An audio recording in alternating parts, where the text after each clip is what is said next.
Last December, biodiversity entered the spotlight with global community at the COP15 reaching the latest global biodiversity framework under the presidency of China. It sends a signal of hope for averting the worst scenarios, and of course, the real test will be in its implementation. I sat down with COP15 President Huang Runqiu for the story of brokering the deal. The COP15 Kunming-Montreal Global Biodiversity Framework has established global biodiversity conservation goals for the next 10 to 30 years, as well as the necessary measures for achieving these goals. What is the rationale and consideration behind setting 4 long-term goals and 23 action-oriented global targets?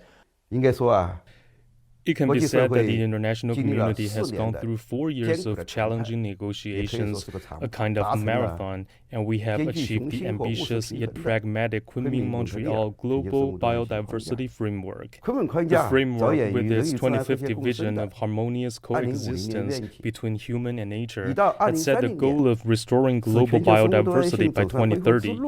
To achieve this, it outlines the implementation of targets at 3 levels: ecosystems, species, and genetic diversity, emphasizing the need for practical measures to achieve biodiversity conservation. This rationale serves as the foundation for the design of the 4 long-term goals by 2050 under the framework. In the past 3 years, the global economy has been confronted by risks due to COVID-19 and geopolitical challenges. Many countries have shifted their focus to their own economic recovery and development. The willingness of previous donor countries, namely developed countries, to contribute is waning. This also affects the investment in the ecological conservation of developing countries. In this context, at COP15, we try to be as free as possible from the narrow calculus of interests and free from political interference. We have reached a historic agreement on the well-being of all mankind, embodying the spirit of multilateralism. It has brought hope to the world by defining a clear path to its realization in the areas of finance, technology, and capacity building. It goes far beyond biodiversity itself and has greatly boosted the international community's confidence in multilateralism. China's role at COP15 has shifted from a contracting party to a presidency country. Minister Huang has shared with me his memorable moments from the difficult process of reaching the framework. Frankly speaking, I have been under pressure as the president of the COP15, but it is encouraging to see that with the strong support and cooperation of the international community, China has accomplished this shift very well. Since assuming the presidency of COP15, the Chinese government has been promoting the COP15 process with the strongest political will and practical actions. President Xi Jinping has emphasized COP15 more than 10 times in important bilateral and multilateral diplomatic settings since 2019.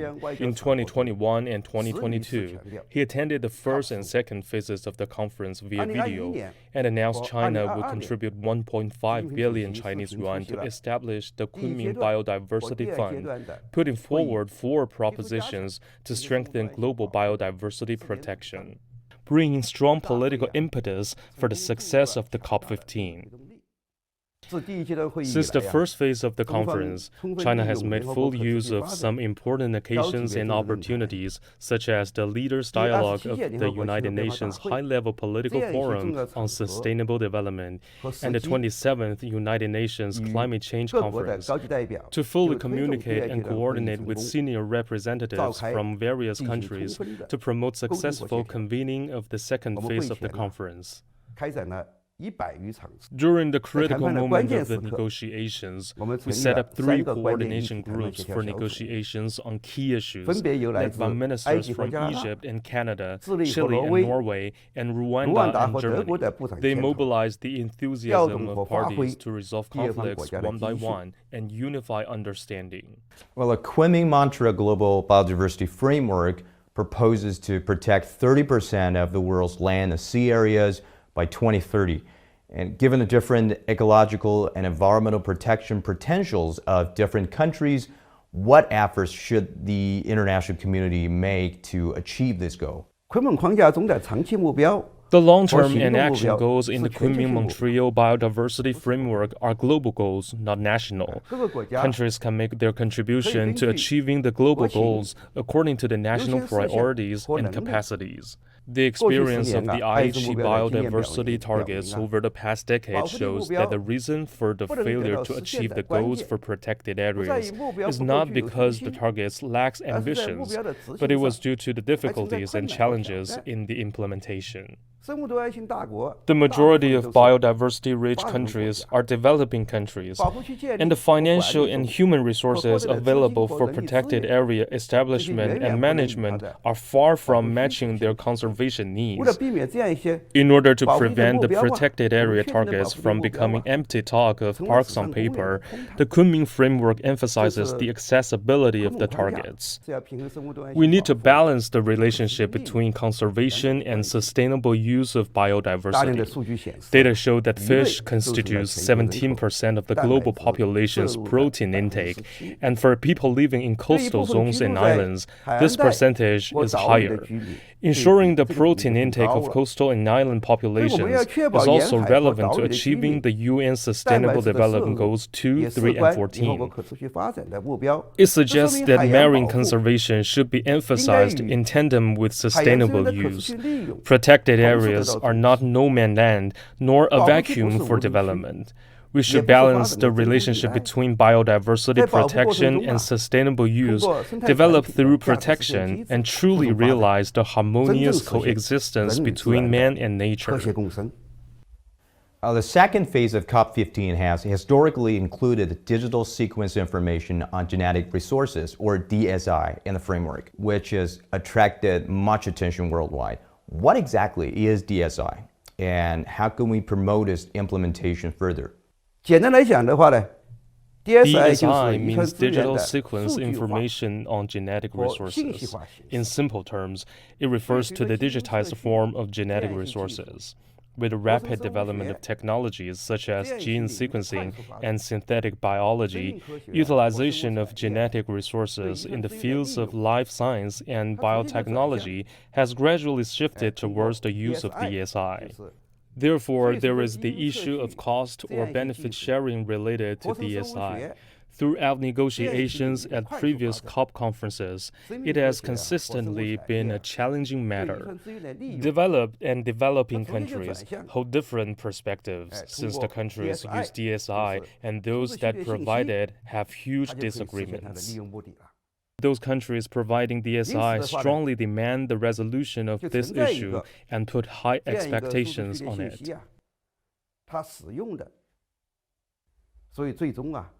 During the second phase of the COP15 meeting, we reached a preliminary consensus on the acquisition and benefit sharing of DSI. On the one hand, the goal of fair and equitable use of DSI has been required in Kunming-Montreal Global Biodiversity Framework.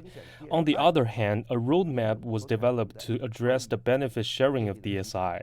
First, all parties agreed to establish a multilateral mechanism for DSI benefit sharing, including a global fund. Second, to establish an ad hoc technical expert group to discuss and determine operation model of the multilateral mechanism. Third, to formally clarify establishment and operation of the multilateral mechanism at COP16 and assess its effectiveness at COP18. Fourth, to form a list of issues need to be further discussed in the future. In this case, the COP15 meeting has historically incorporated DSI into Kunming-Montreal Global Biodiversity Framework, or rather, the parties have partially addressed the issue of fair and equitable use of DSI. Well, let's talk about funding. Funding is a core issue. Discussions among the parties focus on how much funding developed countries should provide to developing countries to address biodiversity loss. The financial targets and resource mobilization strategies proposed by the framework have attracted much attention since they are related to the realization of the goal as expected. Could you brief us on the funding situation and suggest ways to encourage developed countries to fulfill their commitments? 在国际谈判过程中，特别是涉环境问题谈判过程中， In international negotiations, especially those concerning environmental issues, reaching consensus on funding is extremely rare and a significant success. The Kunming-Montreal Global Biodiversity Framework proposes to gradually narrow the global biodiversity financing gap of $700 billion per year, including reducing harmful subsidies. By 2030, it is required to eliminate, phase out, or reform. Those incentives, including subsidies that are detrimental to biodiversity, should be reduced by $500 billion annually. Furthermore, there is a need to increase the mobilization of resources, aiming at raising at least $200 billion per year by 2030. Funding for biodiversity conservation flowing from developed countries to developing countries should reach a minimum of $20 billion annually by 2025 and at least $30 billion annually by 2030. This allocation is considered as an important source of public funds. The COP15 conference adopted a new resource mobilization strategy and established a resource mobilization committee, authorizing the Global Environment Facility to establish the Kunming-Montreal Global Biodiversity Framework Fund this year. China will contribute 1.5 billion Chinese yuan to establish the Kunming Biodiversity Fund, supporting the development of biodiversity conservation in developing countries. Well, looking ahead, what goals and plans does China have for its own biodiversity conservation and its participation in global biodiversity governance? China is promoting the establishment of a natural conservation system primarily based on national parks. We set up the Ecological Conservation Red Line system.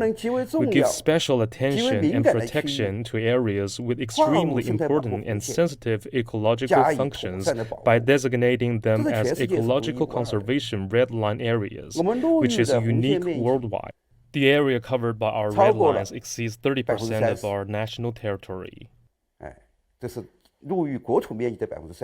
We are actively studying and planning specialized legislation in the field of national biodiversity to promote the conservation of wildlife and plants, as well as the revision of laws and regulations in areas such as nature reserves, in order to strengthen the legal framework for biodiversity governance.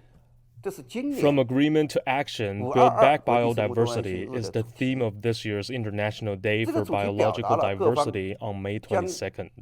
This theme expresses the commitment of all parties to transform consensus into action and work together to create a new global blueprint for biodiversity conservation.